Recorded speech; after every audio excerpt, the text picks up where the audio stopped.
Some Dorchester County residents are not afraid to get their hands a little dirty this morning, and it all for a good cause. They're helping plant a pollinator garden at Ashley River Park in Somerville as part of a growing effort to make the park more environmentally friendly. Our Gracie Kirshner is joining us live with how this hands-on project is helping the park and the environment, so tell us all about it. Good morning, Shelby.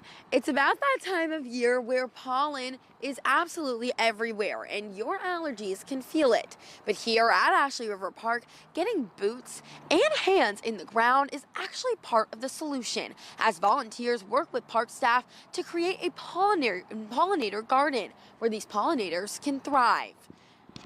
This in just a few hours, shovels will hit the ground and gloves are going on as volunteers will get to work transforming this space into a pollinator garden. The workshop, hosted in partnership with Clemson Cooperative Extension, gives participants a chance to learn first, then dig in. They're being introduced to 22 different native plant species and why each one plays a role in supporting pollinators like bees and butterflies. While pollen might be an annoyance for many, this project highlights just how essential it really is. Pollinator gardens help strengthen ecosystems by supporting biodiversity, creating habitats, and even improving food production through pollination, and planting only native species, which will help foster growth rather than harm the environment.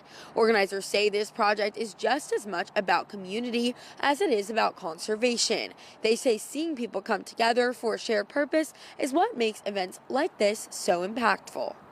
We have a lot of people that are coming out to help, and it's great to come together as a community and also have other people that are passionate about the environment. And I would encourage somebody to get involved in planting a pollinator garden either at the park or at their own house because, like I said, it does benefit the environment. It benefits the ecosystem and also other pollinators as well. And it's also like a symbiotic relationship. So they're going to be benefiting the plants, but also they'll be benefiting as well. The workshop kicks off in just under 2 hours at 8 a.m., but the work here is far from finished. Today, crews will come in from 8 a.m. until noon to plant about half the garden, and then on Friday, Katie's Crops, a local nonprofit, will come finish the project. But this isn't only sustainability effort happening here at Ashley River Park. Organizers tell me that there are more efforts on the way, like conservation, recycling, and much, much more. Reporting live in Somerville, I'm Gracie Kirshner, Live 5 News.